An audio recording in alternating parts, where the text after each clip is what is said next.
Is this thing on?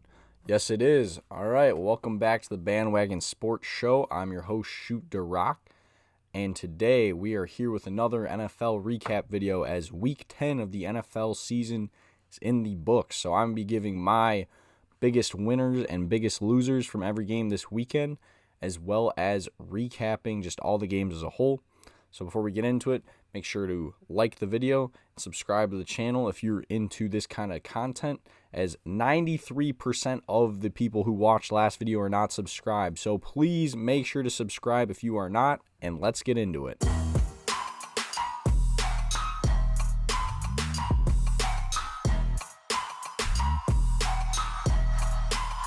So as much as it pains me to do it, the first winner, they're undefeated. You got to go with them. The 9-0 two-time defending Super Bowl champion Kansas City Chiefs. They are my first winner of this NFL weekend after they knock off the Denver Broncos 16-14, blocking a field goal attempt from Denver at the buzzer that would have won it. And it was a very makeable field goal. The Kansas City Chiefs, man, they just have this way, this just voodoo magic almost at this point, where they just keep pulling out these wins. And this was not a game by any means that the Chiefs dominated. They looked really good. The Chiefs did not look good today. Patrick Mahomes only threw for 266 yards and a touchdown, so not a great game from him. They trailed at halftime 14-10, but then just Denver didn't score in the second half. They didn't put anything together. And a team like Kansas City, you have to put them away. You cannot leave them in the game. You cannot give them an opportunity to block your field goal to win it. Because, like I mentioned, only scoring in the second half, 2 Harrison Butker field goals. He had a field goal in the first half as well. Kansas City only found the end zone once today. Travis Kelce with a 2-yard touchdown reception from Patrick Mahomes. So usually when you hold Kansas City to only one touchdown, you'd think you'd win the game. But Denver only scored twice themselves in the first half, first play of the game. Or not first play of the game, but no, that's in the second quarter. Sorry, I can't read. First score came in the second quarter when Devon Vele caught a 6-yard pass from Bo Nix. And then their other score, Cortland Sutton from 32 yards out. Also from Bo Nix. So two passing touchdowns for Bo Nix, 215 yards total on the day. No interceptions. That's also the crazy thing, too, for how low scoring this game was. There was no turnovers in this game. It was just kind of both teams, playing some good defense, stepping up at big times. Anyone else really, there's no, really standout performance in this one. Audric Estime led the Broncos in rushing, and he had 53 yards. Denver as a whole only rushed for 78 yards. Kareem Hunt led the way for the Chiefs rushing, but he only had 35 yards. Second leading rusher was Patrick Mahomes. Other than that, the only other guy with yards rushing was Carson Steele. So only 57 yards total rushing from Kansas City. Receiving-wise, Kareem Hunt was also the leading receiver with 65 yards. Kelce had 64 yards and that touchdown, so I guess maybe you call him the leading receiver. DeAndre Hopkins had 56 yards. Samaje Perine 37. So, really no one notable there. Only 266 yards receiving. For the Chiefs, or for the Broncos, it was Cortland Sutton with 70 yards. Devon Vele, he caught that touchdown, and 39 yards for him, so those 2 touchdown scorers there. Adam Trautman had 34. Lil Jordan Humphrey had 23. None of these guys are having, big games. It was just a very, very defensive game, low-scoring game, and I guess now that does bode the Chiefs' way because they ended up getting the win. Just not a whole lot to say about this, but this is why Kansas City is one of these teams that they keep winning, just because they find different ways to win. Even when they have off days, they make a big play blocking a kick. They score in this. They hold the other team scoreless in the second half. They just find ways to win games that they probably should not win. And let's look at their schedule here coming up. Just because when is that first loss going to be? It looked like these past 2 weeks it could have been. They have to win in overtime and then block a field goal. So next week they head to Buffalo. Buffalo does play them really well in the regular season, so maybe it ends next week in Buffalo. 2 weeks against the Panthers, that should be a win. 3 weeks at home against the Raiders, you would think win, but the Raiders are in Kansas City are the last team to beat the Chiefs. And then versus Chargers, at Browns, versus Texans, at Steelers on Christmas, at Broncos the last week of the season. I don't think they're going to go undefeated by any means. They're now the 5th Super Bowl champion to be, I believe, 9-0. I forget what teams. They were just listing them off. I'd have to read it again. But, so nothing crazy. This has happened before, but I think it's just because it's the Chiefs that they've won 2 straight Super Bowls, that they just keep finding ways to win. They already have the division wrapped up. That was a good win today. divisional win as well. Denver, on the other hand, let's see. I mean, could Denver still sneak into the playoffs? They're 5-5. The AFC is not very good. Full stand, so they're currently in third in the division just because the Chargers are 6-3. It's gonna be tough for me to see probably the West getting two wild card teams. Currently they sit at Currently they do sit at 7th. They sit at the last seed in the playoffs just because the Colts are 4-6, Bengals are 4-6. I'd say kind of anyone other than those two teams are probably out of it. I mean, Jets at 3-7. Maybe if you still somehow believe the Jets, we'll get to them later in the show. Patriots won today, but they're not trying to win. The Dolphins are 2-6. Yeah, all these other teams only have 2 wins. They're not making the playoffs. So maybe the Broncos do still make it, but I don't know. I wouldn't guarantee it. This is a game that you would have really liked to have if you're the Broncos to have a chance to make the playoffs, but just did not happen today. So moving on to my next winner, I want to go back to Thursday because this was an insane game where I can't just not talk about it, and I still need to figure it out. You would think by week 10 I'd have it figured out, but in my content schedule currently, I don't really recap Thursday Night Football, but Baltimore Ravens, they're my second winner.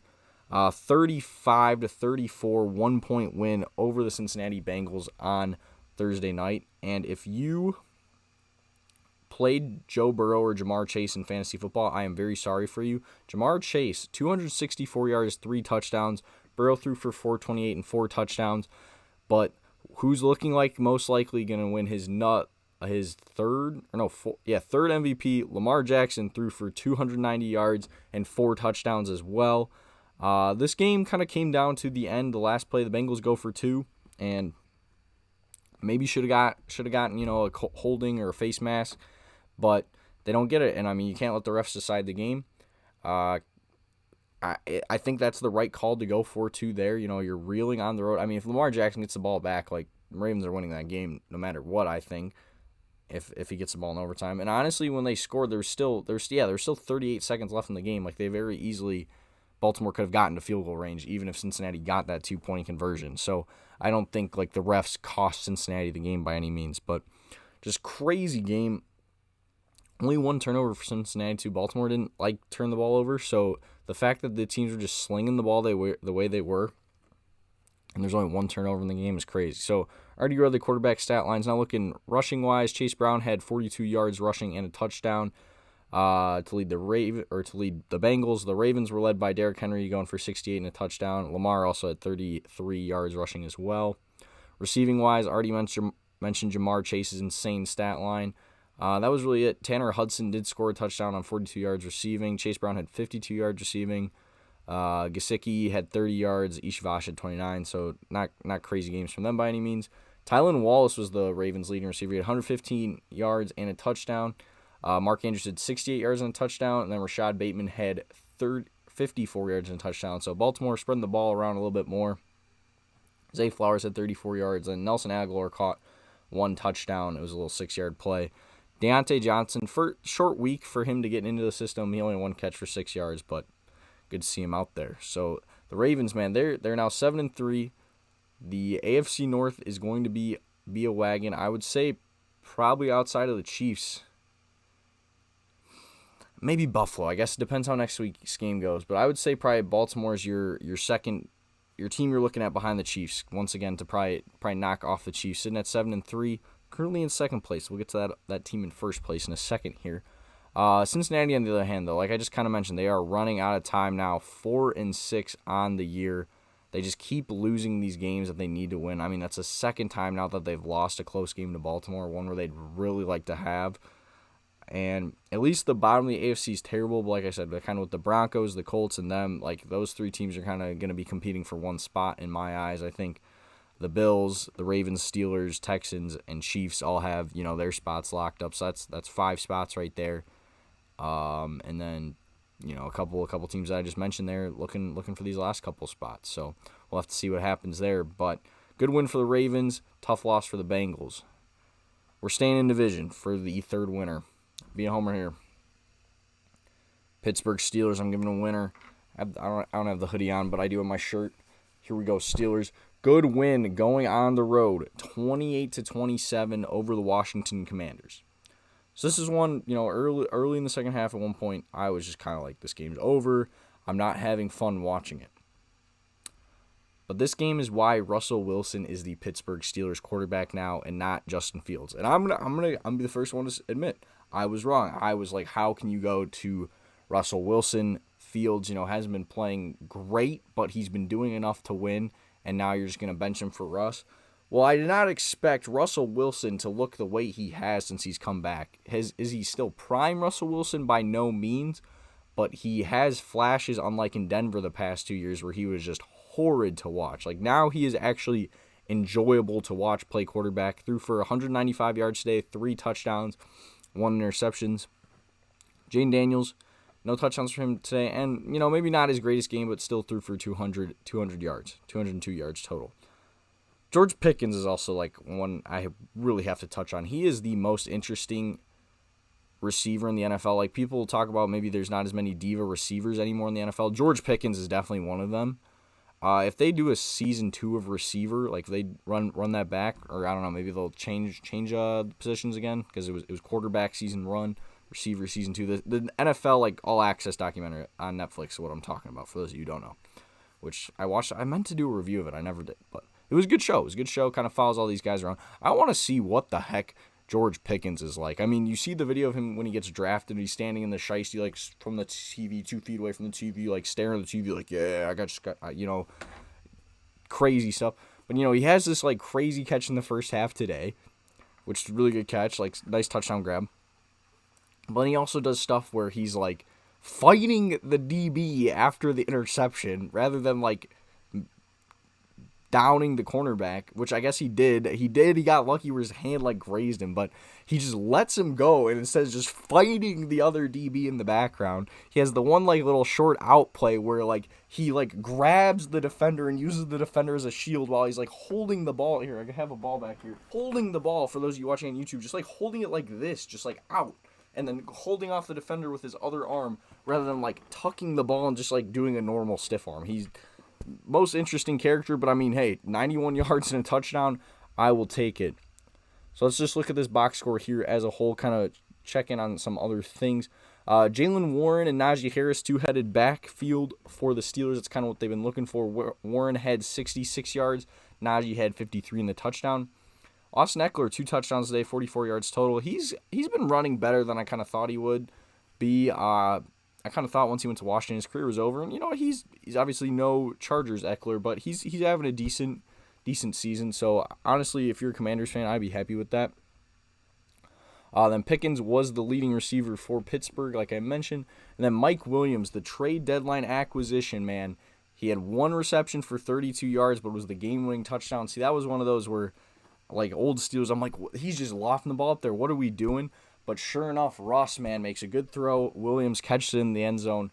Big touchdown for him. Jaylen Warren, 29 yards receiving on 2 catches. Calvin Austin, 2 catches, 20 yards. Pat Freiermuth, 3 catches for 17 yards and a touchdown. So that kind of wraps up the Steelers' notable receiving. McLaurin was the leading receiver for the Commanders, 113 yards, no touchdowns. Then Noah Brown had 33 yards. Zach Ertz had 31. Maybe got robbed of a couple yards, too, on a spot at the end of the game. They did not give him the first down. He kind of catches the ball, but he had to come back. When he first caught it, it almost looked like he had it, but since he had to come back for the ball, I guess he didn't catch it beyond the first down. And the Steelers made a really good tackle to keep him short of the line to gain. So I know SVP was mad about it on SportsCenter, but honestly, maybe a little biased, but I think it was the right call. I think maybe he did get a tough spot. I think he was closer than they gave him credit for, but I think he was short. And then the Steelers veteran move, they draw him off on a hard count on 4th down. It was tough. Are they going to punt? Are they going to go for it? But they don't even have to make the decision because they draw the Commanders off on a hard count, pick up a scrappy 1-point win, 28-27 in Washington, sitting now at 7-2, first place in the AFC North, and they play those Baltimore Ravens for first place next week at home in Heinz Field. Really upset that it's not the Sunday night game. That's just a noon game on CBS. Because you have the Chiefs-Bengals being the notable AFC game. And then since the Steelers are playing on Thursday Night Football the following week, they're not going to play on Sunday night. So, tough scenes, but I will definitely be tuned in somehow. It's not going to be broadcast locally for me, which is the tough thing, but I will find a way. Shout out Stream East. So, hopefully the rest of you do as well.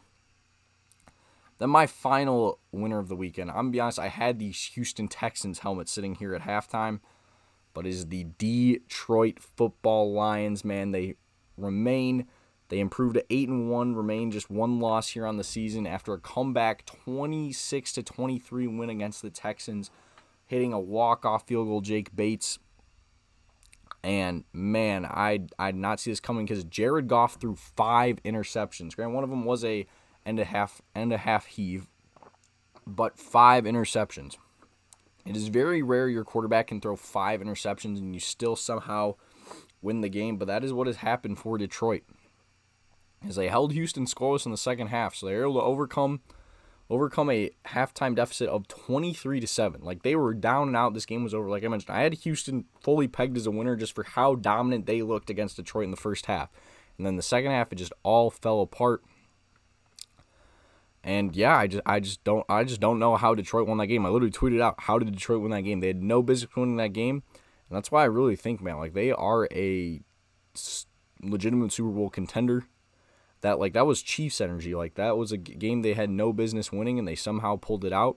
Granted, I don't know if you're going to win a Super Bowl with your quarterback throwing 5 interceptions, so hopefully improves that. I'm going to put this up as an anomaly. I do not think that's going to happen again. On the day, Goff threw for a total 240 yards and 2 touchdowns on top of those 5 interceptions. Stroud for Houston threw for 232, 1 touchdown, 2 interceptions, so not a great game for him either.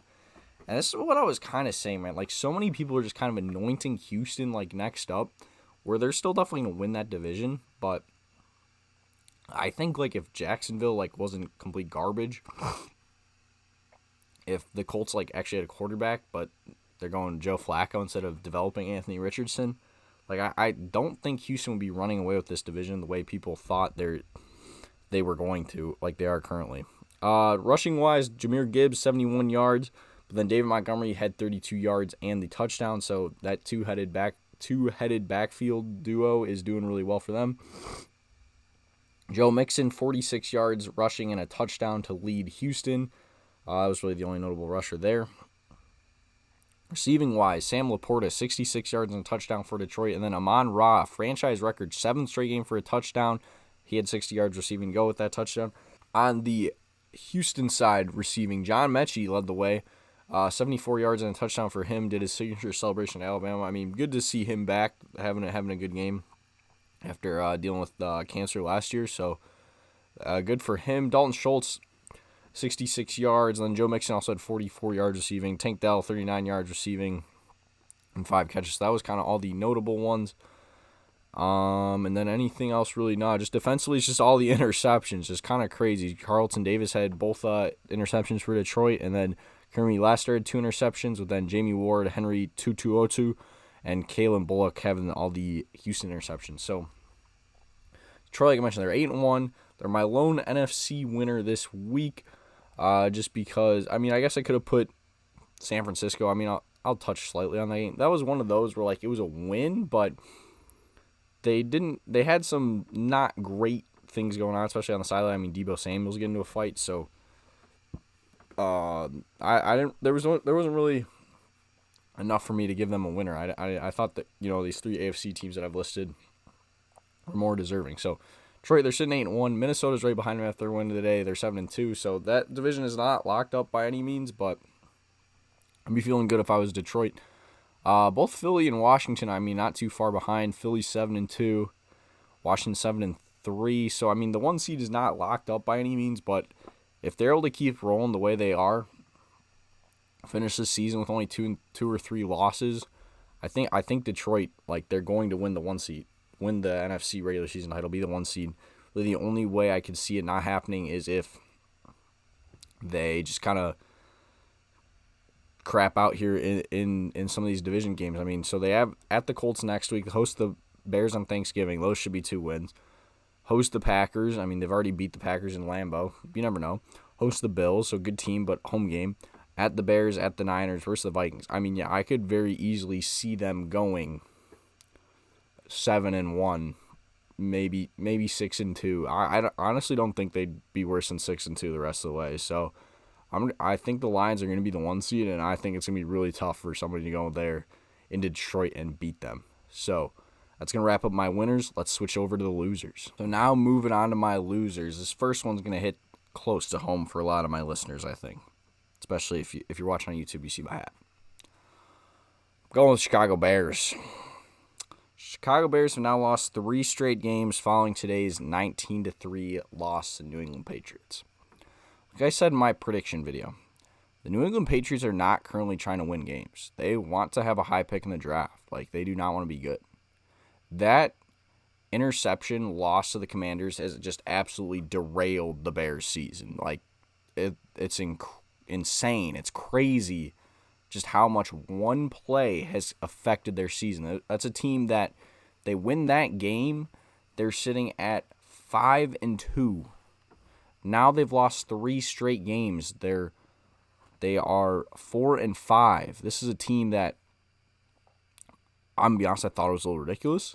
People thought could make the playoffs. I thought not this year, but I thought they'd at least be in the hunt. They'd be competitive. This is bordering on a season that could absolutely just fall apart because I'm pretty sure they still have all like divisional games left. They have not played a single divisional game. And they play in the best division in football. It starts next week. They host the Packers, they host the Vikings, and then they go to the Lions for Thanksgiving. Then after a game at San Francisco, who they're starting to get healthy running into form, that could definitely be a loss as well. They then once again at Vikings, host Lions, home game against the Seahawks on Thursday night, and then at the Packers end the season. This team could very easily finish like 6-11. If not worse. I mean, is there any games on that stretch that I just listed that look like it's a guaranteed win? I don't think so. I mean, I think they could beat Seattle. I have a hard time seeing them going 0-6 in the division, but 1-5 I don't think is like unrealistic. I mean, yeah, they beat Detroit once last year, could have easily beat them twice, but I think this Detroit team's even better this year. Minnesota, yeah, I mean, maybe they could win one of these games against Minnesota. They're not beating the Packers. They never beat the Packers. Trust me, I live here in Chicago. They never beat the Packers. I wish they'd beat the Packers. Right? Sorry, don't want to offend any of my St. Norbert listeners. Don't know if they exist, but if they do, I'm sorry. But yeah, this Bears team went from very promising, like competing for a playoff spot, to like now are probably be worse than last year, and like very much like stunning Caleb Williams' growth. Once again, just failing another quarterback prospect. Shane Waldron, Matt Eberflus, like everyone needs to go. Like this is just really 3 points against New England Patriots is just not acceptable. And yeah, Caleb Williams only threw for 120 yards. The Bears offense as a whole only had 142 yards. That is nothing. They did nothing with the ball today. Drake May, not a terrible game. 84 yards, 1 touchdown, 1 interception. But yeah, I mean, this was like not like some great game by New England. And New England's not a good team. That's the thing, too. It'd be like, okay, if they lose 19-3 to the Packers, do you feel horrible?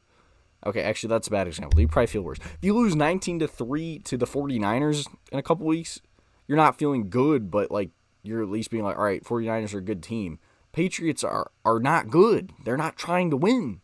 And they just beat the brakes off the Bears today. Like the Bears were never in this game. So that's just extremely disappointing if you're a Bears fan. Just touching on some other notables. Ramondre Stevenson, 74 yards rushing. Austin Hooper had 64 yards receiving. Demario Douglas had 50 yards receiving. Kayshon Boutte had 47. The only touchdown was caught from Jalen Polk. That was his only reception for 2 yards. For the Bears, Keenan Allen had 44 yards. DJ Moore had 24 yards. He's like quit on this team. They honestly should have traded him at the deadline. I don't know what's going on there. I mean, I get Justin Fields was his guy, but I don't know what this is. Rome only had 3 catches for 23 yards. Cole Kmet only had 13 yards. Like, that can't happen. He only caught 2 of his 4 targets, but that's just not acceptable, man, what's going on with the Bears. Like, this just should not be happening. And I'm sorry for my friends who are Bears fans. I'm probably putting salt in the wound, but just not acceptable performance.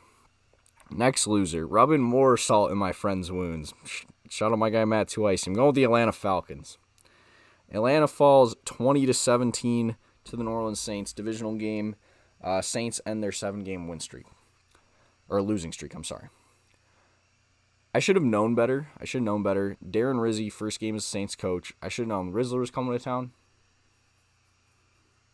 Just did the Riz face for those of y'all watching on YouTube. So if you're not watching YouTube, you didn't see it. I just did the Riz face. That's what that pause was. I do kind of have a long pause. I'm starting to notice this. So I should have noticed. First new coaching bump, first game, they usually win. I guess I forgot about that after just how bad the Jets looked in their new coach's first game. But the Falcons could have won this game, man. I mean, Young Hoku, I'm not going to lie. My fantasy team, granted, the scoring is kind of weird in my dad's league. I've had multiple games where Young Hoku is my leading scorer. My team's bad, and like I said, scoring is weird, but like that's crazy because usually he's just automatic. He doesn't miss. Today he went 1 for 4 on field goals, and like that very much cost the Falcons this game. I mean, he literally hits. He just goes 2 for 4. It's a tie game going overtime. He goes 3 for 4, they win. So that honestly very much cost Atlanta. And this is just why I don't view Atlanta as a real contender in the NFC. Are they going to win this division? Yes, because the rest of the teams in it, I mean, Tampa Bay is decent. But they've now beat Tampa Bay twice. Like they're the best team in the NFC South. They're going to win that division. But they just have these stinkers that I just don't get. And you can't have that if you're going to be a good team. I mean, you can't go in the playoffs and just drop a stinker in Detroit. Your season's over if that happens. If, NFC, I don't even really know who's, I guess, yeah, if Washington or Philadelphia come into your game, they come into your trap, Kirk. Don't let them take over your trap. But if you have a stinker, they're going to take over your trap. So they just need to stop have that happening. Because, I mean, Kirk Cousins did throw for 306 yards today, but no touchdowns, just an interception. Bijan Robinson, good game for him, 116 yards, 2 touchdowns. Drake London, leading receiver, he did have 97 yards, but no touchdowns. Like I mentioned, no passing touchdowns for the Falcons. Bijan scored their only 2 touchdowns on the day. Derek Carr didn't play great, but he's looked better than he's looked. 269 yards and 2 touchdowns. So maybe the new coach, maybe it was just one game bump. Maybe it'll keep going. We'll see. I mean, I don't think the Saints team is horrible. Like that was just befuddling to me that they were 2-7. I don't really understand what's going on there. I mean, especially after they started 2-0 and beat the Cowboys, people were like, yo, are the Saints a team to mess with? Like, they do something in the NFC, but no, they are not. Kamara, that's what I'm saying. Kamara didn't really have a great game, only 55 yards, no touchdowns for him. Derek Carr was their second leading rusher with 17 yards. Receiving-wise, Marquez Valdez-Scantling, man. MVS was looking like the stinking MVP today. 109 yards and 2 touchdowns on his 3 receptions, catching all 3 of his targets. Kamara did have 54 yards receiving. Taysom Hill, 36 yards. Kevin Austin Jr., 36 yards as well. So, MVS and Carr, really, really good connection today.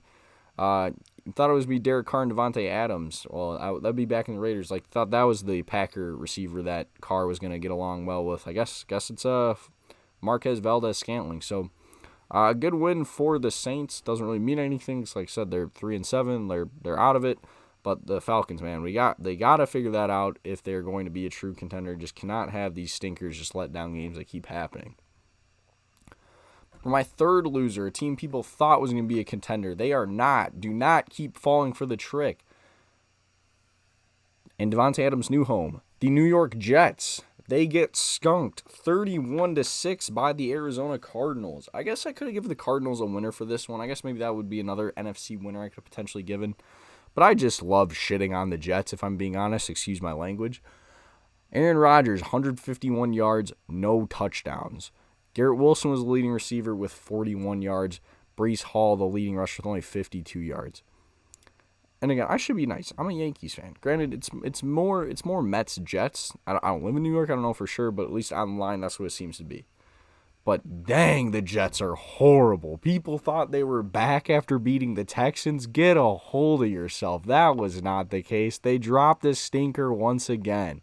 Look who called it. Did I think it was going to be in this fashion, though? No, but I did pick the Cardinals win. I think, honestly, that's why I'm giving them a loser. Like, if this was a close loss, close game that the Cardinals won, I'd probably give the Cardinals a winner. But the fact that the Jets only scored 6 points, they didn't get in the end zone and didn't score in the second half, that is a loser. Big loser. So like I mentioned, Rodgers only 151 yards. I guess no interceptions, no touchdowns, no interceptions. His average passing yards was 4.3 yards per pass. Like, what are we doing? Kyler Murray, on the other hand, 266 and a touchdown. Okay, decent game for him. Brees Hall, 52 yards, but then Braylon Allen, 27 yards. That was it. 79 yards total rushing for the Jets. Only 151 yards total receiving because, like I said, Wilson was the leading receiver with 41. Hall had 31. Devontae Adams also had 31. Like, that's nothing. On 13 targets. He only caught 6 of them, 31 yards.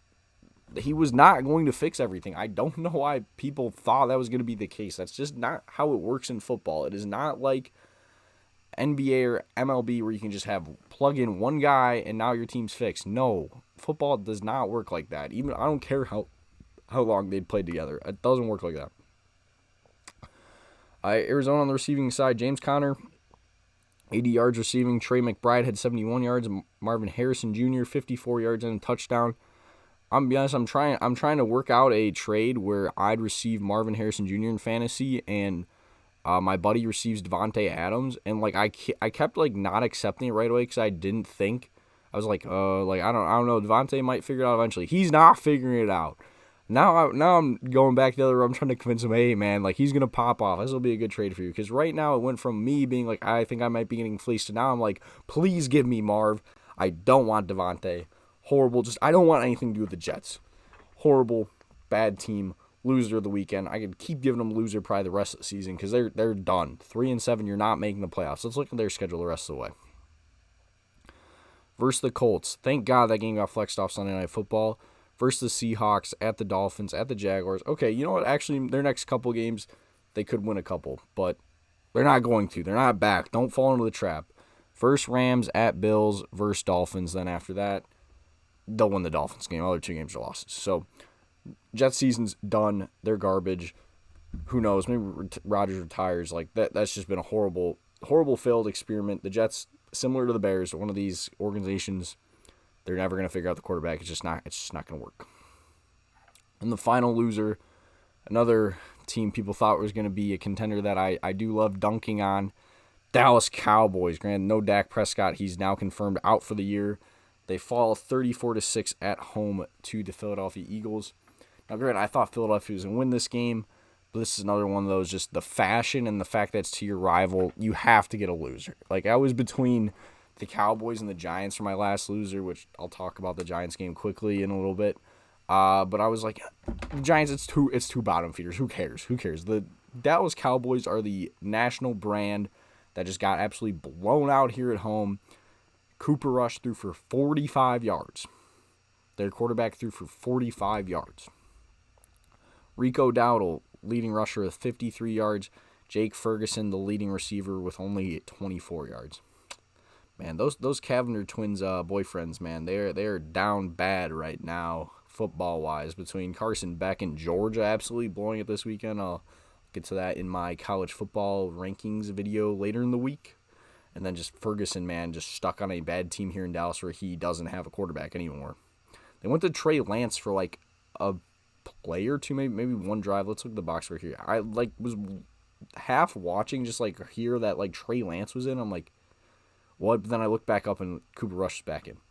Yeah, Lance 4 or 6 attempts for 21 yards and an interception. Yep, so probably threw an interception on his one drive and then was done. Then they went back to him. So I mean, this is just like one of those. Like, yeah, they don't have their quarterback anymore. Like their season's chalked. There's really not a whole lot more to say about Dallas. I think, like I said, it's mainly just the way they lost, the fact that just Philly dominated them. I mean, even Kenny Pickett came in for a throw. That's when you know you're getting killed, when Kenny Pickett, who should never start another game in the NFL again, is in playing against you. Hurts threw for 202 yards, 2 touchdowns, and have an interception. Saquon Barkley, I'm tired of him getting freaking vultured. Do not bet on Saquon Barkley to score touchdowns anymore. Chat, do not do that, because I keep doing it, and that's not turning out well for me, because Jalen Hurts then scores 2 rushing touchdowns on his 56 yards rushing. Saquon only had 66 yards. Rico Dowdle, 53 yards, like I mentioned. Then Zeke Elliott with 22. He's washed. Like, that's another one like Jerry Jones. What were you thinking? And I love Zeke because he was a Buckeye. He literally put the team on his back, that 2015 national title team. But just like this team's not, the Cowboys are not a serious franchise right now with some of these moves that Jerry Jones is making. Trey Lance rushed for 17 yards, so he had more yards. Nope, actually did have slightly more yards passing. CD Lamb fantasy owners, actually, you're probably the people I feel the worst for. He only had 21 yards receiving. Like, that's a first round drafted running back or wide receiver in most leagues. And he had 21 yards receiving today. He got out recepted, I guess. I don't even know if that's a word. By Jake Ferguson, 24 yards. Jaden Tolbert with 14 yards. Like, they had 66 yards receiving total. That's just laughable. You see more yards in my high school where they run the triple option and almost never pass the ball. Philadelphia-wise, receiving A.J. Brown, 109 yards, Jahan Dotson, 27, Dallas Goedert, only 25, but he did have a touchdown, and then Johnny Wilson with the other touchdown catch on a 5-yard route. So, Eagles are looking good. Really big game this week against the Commanders. Like, that's another Thursday night game that I'm going to be really tuned in for. I'm really excited for. They did a good job Thursday Night Football this year. Like, they scheduled a lot of divisional games. And while Thursday Night Football usually is a sloppy game, like, these divisional games have made it, like, there's a lot more intrigue and hype about them. So I have been enjoying that, and I hope that these divisional games keep living up to the billing. I mean, the week after, then my Pittsburgh Steelers play not Cincinnati, Cleveland. So hopefully that'll be a good one. I mean, you saw them playing on Thursday Night Football. Gosh, I guess it's now like 4 or 5 years ago at this point when Myles Garrett like slammed the helmet. So there's bad blood, a history on Thursday Night Football between those teams. We'll see what happens. Just recapping the other games on Sunday. The 49ers knock off the Buccaneers 23-20 on a field goal at the buzzer by Jake Moody. Right after McLaughlin, the Buccaneers kicker, had a field goal to tie the game right after that. On Baker Mayfield had a stiff arm on Joey Bosa where then he like still threw the ball on 4th down. Like, Baker Mayfield, stat-wise, didn't have a good game, but he played well. Ricky Pearsall, man, shout out to him. First touchdown in the NFL, kind of crazy after he was shot this offseason and he's like already been back playing, and now he scored a touchdown for the first time in his career in the first half. And then Christian McCaffrey, I've been referencing fantasy a lot, but for those of you who are like myself and drafted him first overall, for him to not play until today, he finally played. 39 rushing yards, 68 receiving yards, no touchdowns. George Kittle had the other San Francisco touchdown. But like I mentioned, didn't give him a winner because there was like a fight on the sideline where San Francisco did miss a couple kicks in this game, and like Deebo Samuel's like pushing the kicker and the long snapper, which you don't want to see stuff like that. I mean, that's like Auburn plain fight in college basketball. For those you following, you're going to have some college basketball content coming soon here. So you don't really want to see fighting. So that's kind of why I didn't give him a winner. But, I mean, good win for San Francisco, kind of keeping pace in the NFC West. It's going to be a competitive division there. Then going over the AFC ranks, Buffalo knocks off Indianapolis 30-20. James Cook led the way for the Bills with 80 yards rushing and a touchdown. Josh Allen threw for 280 yards, didn't have any touchdown passes, but did rush for a touchdown. And then Joe Flacco actually did have a pretty good game. Threw for 272, 2 touchdowns, but 3 interceptions. Like I mentioned, tough. The Colts are kind of in that race for the wild card, but they're not really a serious team. They gave, I guess, Buffalo kind of a tough game, but Bills are able to move on, get the victory, and big win big game for them next week. 9-0 Kansas City, 8-1 Buffalo. We'll see how that goes. Minnesota, they don't get in the end zone, but 4 field goals is enough for them to knock off the Jaguars 12-7. They possessed the ball a bunch. Like, score-wise, it was a close game, but really was not. 42 minutes of possession. They also outgained Jacksonville 402-143 in total yards. It was really just Sam Darnold three interceptions, so not a good game for him. But John Parker Romo 4 for 4 on field goals, so good game for him. Then we go final game in the late window. Chargers knocked off Titans 27-17. Justin Herbert threw for 164 yards and a touchdown, as well as rushing for another. Will Levis, not a bad game for him, 175 yards, 2 touchdowns. And then Quentin Johnston caught the 1 touchdown pass. Then Hassan Haskins had the other touchdown for the Chargers. Then the Germany game. Like I said in my pick'ems, I said I was not going to watch this game, and I didn't. That's what I'm saying. I did almost have the Giants as my loser, but I was like, I didn't watch this game. I really don't want to have to talk about it a whole lot. But the Panthers, they win 20-17. I just had a hunch. I was like, I kind of want to pick Carolina, but just everything I was seeing was like, no, that's stupid. Take the Giants. I should have taken the Panthers because Daniel Jones is bad. He's very bad. He threw for only 150 yards and 2 interceptions. That, and as well as a fumble by the Giants in overtime, is what cost them the game. Eddie Pinheiro was 2 for 2 on field goals for the Panthers, including that game winner in overtime. Chuba Hubbard killing it on the ground, 153 yards rushing and a touchdown.